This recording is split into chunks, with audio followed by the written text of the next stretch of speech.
Hi అండి. ఈరోజు simple and టేస్టీగా మజ్జిగ చారు ఎలా చేసుకోవాలో చూసేద్దాం రండి. ముందుగా పుల్లటి పెరుగు తీసుకొని సాల్ట్ వేసుకొని వాటర్ కలుపుకొని గడ్డలు లేకుండా కలుపుకొని పక్కన పెట్టుకోవాలండి.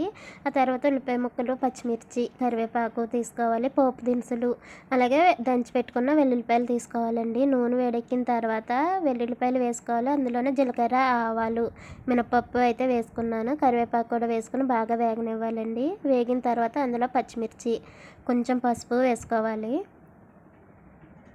కొంచెం పసుపు కూడా వేసిన తర్వాత వేగనివ్వాలండి. ఇంకా అవి దింపేసేటప్పుడు మనం ఉల్లిపాయ ముక్కలు వేసుకోవాలి. ఉల్లిపాయ ముక్కలు అయితే నేను పొడవుగా కట్ చేసుకున్నానండి. ఎందుకంటే అవి పంట కింద పడేటప్పుడు బాగుంటుంది. టేస్ట్ అయితే చాలా బాగుంటుందండి మజ్జిగ చారులో ఉల్లిపాయ ముక్కలు. అలాగే పచ్చి పులుసులు అవి కూడా బాగుంటాయండి. నాకు చాలా ఇష్టం. అందుకే ఎక్కువగా వేసాను ఉల్లిపాయ ముక్కలు. అవి వేగిన తర్వాత మజ్జిగలో వేసేసుకోవడమేనండి.